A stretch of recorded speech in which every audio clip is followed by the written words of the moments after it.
अब देखिए, भारत में पुरुषों की आबादी लगभग 52% है और महिलाओं की आबादी है लगभग 48%। आधी आबादी होने के बावजूद संसद में महिलाओं की हिस्सेदारी सिर्फ 14% है। जो बहुत सारे लोग आज ये कहते हैं कि जाति के हिसाब से जनगणना होनी चाहिए, क्योंकि वो ये जानना चाहते हैं कि हमारे देश में किस जाति के कितने लोग हैं और फिर उसी के हिसाब से उनका प्रतिनिधित्व होना चाहिए। तो अगर वो फॉर्मूला महिलाओं पर लगाया जाए तो महिलाओं की आबादी तो लगभग आधी है, और जिस देश में आधी आबादी महिलाओं की है उस देश की लोकसभा में महिलाओं की हिस्सेदारी सिर्फ 14%, जबकि पूरी दुनिया का अगर हम औसत निकालें तो महिलाओं का प्रतिनिधित्व है 27%। इसका मतलब यह है कि हमारे देश में हर 2 लोगों में एक महिला है, लेकिन संसद में हर सांसदों में से सिर्फ एक महिला सांसद है, 7 में से 1। क्या आप जानते हैं दुनिया में सबसे ज्यादा संसद में महिलाओं की भागीदारी किस देश में है? अफ्रीका का एक देश है रवांडा। कई बार हम उस देश का मजाक भी उड़ाते हैं, और यहां की संसद में 64% महिलाएं हैं, और इस मामले में यह पूरी दुनिया में पहले नंबर पर है। यहां पर महिलाओं को 33% आरक्षण मिला हुआ है। क्यूबा की संसद में भी 57% महिलाएं हैं, और पूरे लैटिन अमेरिका में यह पहले नंबर पर आता है। दुनिया में तीसरे नंबर पर निकारागुआ है, जहां की संसद में 55% महिलाएं हैं। कोस्टा रिका की संसद में लगभग 52% महिलाएं हैं, और यह दुनिया में चौथे नंबर पर है। 5वें नंबर पर बोलिविया है। यहां की संसद में 51% महिलाएं हैं, और महिलाओं और पुरुषों की संख्या लगभग एक समान है। और ऐसा इसलिए हुआ क्योंकि इन देशों ने अपना सिस्टम बदलकर महिलाओं को बराबर का मौका देने के लिए अलग से कानून बनाए। अब आप सोच रहे होंगे कि अमेरिका, ब्रिटेन और फ्रांस जैसे विकसित और पढ़े लिखे देशों की संसद में महिलाओं की भागीदारी कितनी है। ये तो अभी हमने आपको जो देश दिखाए ये अफ्रीका के देश हैं, बहुत विकसित देश नहीं है, पढ़ाई लिखाई के मामले में भी उतने आगे नहीं है। लेकिन जिन देशों को हम विकसित कहते हैं, अमीर कहते हैं, जो ह्यूमन राइट्स के चैंपियन अपने आप को कहते हैं, वहां क्या हाल है जरा देखिए। अमेरिका की संसद में लगभग 28% महिलाएं हैं, और इस मामले में पूरी दुनिया में अमेरिका की रैंकिंग है 83। ब्रिटेन की संसद में लगभग 40% महिलाएं हैं, और इसकी दुनिया में रैंकिंग आती है 28। फ्रांस की संसद में लगभग 36% महिलाएं हैं, और यह दुनिया में 44वें नंबर पर है। फ्रांस में बाकायदा एक कानून है कि आपको 50% महिला उम्मीदवारों को चुनाव में उतारना ही होगा, लेकिन भारत की तरह महिलाओं के लिए कोई सीट का आरक्षण वहां पर नहीं है। इटली की संसद में लगभग 32% महिलाएं हैं, और इसकी रैंकिंग है दुनिया में 57। और चीन की संसद में लगभग 26% महिलाएं हैं, और इस मामले में उसकी वर्ल्ड रैंकिंग है 89। ज्यादातर विकसित देशों की संसद में महिलाओं की हिस्सेदारी एक सामान्य सी बात है, क्योंकि इन देशों में सामाजिक दबाव की वजह से राजनीतिक पार्टियां खुद ही अपने आप से ही ज्यादा संख्या में महिलाओं को टिकट देती हैं।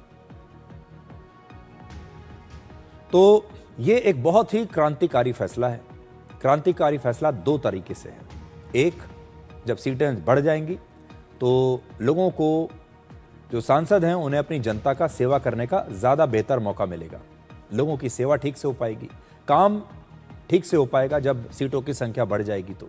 और दूसरा, महिलाओं की संख्या बढ़ जाएगी संसद में, और ये एक बहुत बड़ा कदम होगा, और ये महिलाओं को लेकर एक बहुत बड़ा फैसला है हमारे देश में, क्रांतिकारी फैसला है। लेकिन आज आपको यह भी याद रखना चाहिए कि भारत के इतिहास में महिलाओं को मजबूत करने के लिए कौन कौन से बड़े फैसले अब तक लिए गए हैं। तो पहला बड़ा फैसला लिया गया था सती प्रथा से मुक्ति के बारे में। भारत में महिलाओं की ये सबसे बड़ी जीत थी। महान समाज सुधारक राजा राम मोहन रॉय की मुहिम से वर्ष 1829 में सती प्रथा पर रोक लगी थी। ये बहुत बड़ा फैसला था। ये एक अमानवीय प्रथा थी जिसमें पति की मौत के बाद उसकी जीवित पत्नी को भी चिता में जला दिया जाता था। दूसरा, हिंदू कोड बिल। स्वतंत्र भारत में महिलाओं की यह पहली जीत थी। वर्ष 1955-56 में हिंदू कोड बिल से महिलाओं को संपत्ति में हिस्सेदारी, विवाह और तलाक का अधिकार मिला। इससे महिलाओं को कानूनी कानूनी समानता और उसके अधिकारों के बारे में मजबूती मिली। तीसरा, पंचायती राज में 33% महिला आरक्षण। 1993 में ही ग्राम पंचायतों में महिलाओं को 33% आरक्षण मिल चुका है। इससे ग्रामीण भारत में महिलाओं को राजनीतिक शक्ति मिली, फैसला लेने और नेतृत्व करने का अधिकार मिला। चौथा, घरेलू हिंसा से रक्षा। हमारे देश में 2006 से डोमेस्टिक वायलेंस एक्ट लागू है। अब घरेलू हिंसा को एक गंभीर अपराध माना जाता है। इस कानून से घर में महिलाओं को सम्मान से जीने और सुरक्षा की गारंटी मिली। 5वां बड़ा फैसला था ट्रिपल तलाक पर रोक।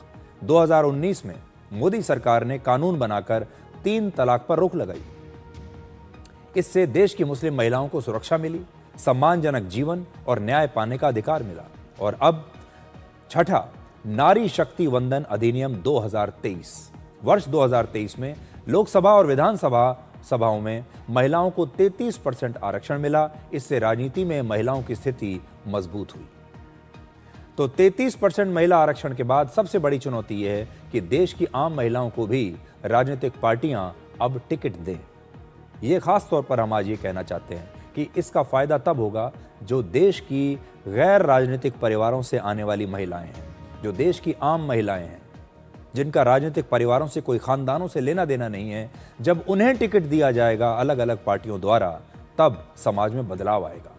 क्योंकि अक्सर यह देखा जाता है कि जब राजनीति में महिलाओं की बात आती है तो वहां पर भी परिवारवाद हावी हो जाता है और ऐसी महिलाओं को ही ज्यादा टिकट मिलता है जो अक्सर बड़े बड़े राजनीतिक खानदानों से आती हैं। ऐसे में आपकी जिम्मेदारी है कि आप भी राजनीतिक पार्टियों पर नजर रखिए और ये देखिए कि वो किस तरह की महिलाओं को टिकट दे रही हैं। क्योंकि अगर आम महिलाओं को प्रतिनिधित्व नहीं मिला तो महिला आरक्षण का उद्देश्य नाकाम हो जाएगा। मोदी सरकार इस पूरी गाड़ी को खींचकर यहां तक ले आई। महिलाओं को आरक्षण उन्होंने दिलवा दिया। ये बात एक पार्टी की नहीं है, ये बात है हर पार्टी की।